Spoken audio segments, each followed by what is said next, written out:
Hey, good morning, everyone. Don Gillis from Emerson. I'm in Sydney, Ohio at the Copeland plant. It is Fun Fact Friday. Hey, I wanted to do a little follow-up from last week's discussion about superheat. I want to talk about the bulb location on the TXV and a little bit about the TXV. I forgot to mention bulb location last week and I really wanted to. So again, most of this is going to be a refresher for most of you, but it'll be a nice refresher hopefully. So first of all, let's get this out of the way. Recapping from last week, remember I mentioned that if you're using a TXV, the subcooling entering the TXV has to be right or nothing else matters. The superheat will not be correct. So very, very crucial we got that subcooling correct.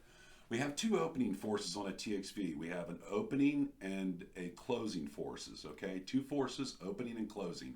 Let's start with the refrigerant entering the TXV, okay?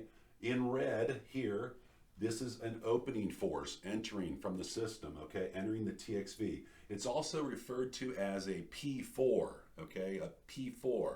So if you ever see that somewhere written, you might want to lock that away. The bulb is a opening force also, and it's referred to as a P1. So P1 and P4 are opening forces. The evaporator pressure, or leaving the TXV, is often referred to as a P2, okay? And then last but not least, your bottom of the TXV is referred to as a P3. That is a closing force. So what we have here is evaporator pressure, P2, closing force. The bottom of it, the spring here at the TXV, the P3 is a closing force. This P4 is a opening force, and P1's an opening force. So if you take a look, P1 and P4, okay, that equals 5. It also equals P2 and P3, which the 2 and 3 equal 5. A nice little way to remember that, okay? So that's first and foremost. Remember, if you think you have a bulb that's suspect of not working correctly, unstrap it, hold it in your hand, watch your gauges, and see if that pressure goes up, okay? Remember, there's a pressure-temperature relationship. Remember, we talked about there's some kind of a substance inside the bulb. Could be the refrigerant you're using in the system. Maybe not, maybe, okay? So, but that's a good way to test the bulb, all right? Now, bulb location. Now, some of our competitors might slightly differ on this. I'm going to put an attachment in the comments area where you can get our information from or retrieve that off our Tech Tips cards, okay? But I'm going to go over what we suggest, and then I'll talk a little bit about that. So I've got the 12 o'clock position, I've got the 8 o'clock position, and the 4 o'clock position. You're looking at the line set here, or the suction line, all right?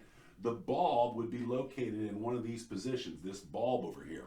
If it's a smaller line set, 3/4 inch or less, we're going to ask you to put it at the 12 o'clock position, okay? We want to keep it away from the 6 o'clock position. We do never want it to read the oil, okay? We want to get a true reading, so the smaller the line set, we want to keep it further away the 6 o'clock position. If it's 7/8 inch or more on the suction line, we suggest the 8 o'clock and the 4 o'clock position. Now, some of our competitors might say 9 and 3, and that's okay, as long as it's not at the 6 o'clock position, okay?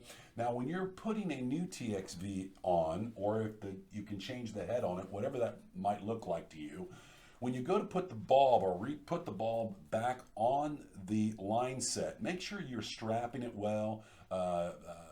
Use the straps that come with it, the copper or the stainless steel. We're not using electric tape, we're not using duct tape, we're not using plastic straps. Of course, I'm just kidding, I know you wouldn't do that, but make sure, and just as important too, clean that copper line, okay? We want a nice contact with that bulb on that refrigerant line.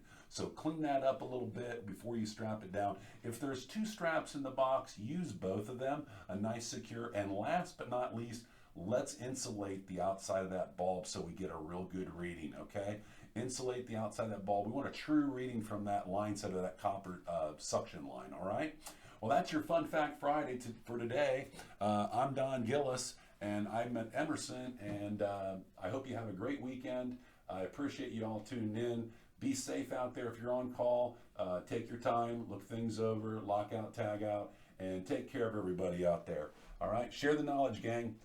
We'll talk to you next week. Thanks a lot. Bye.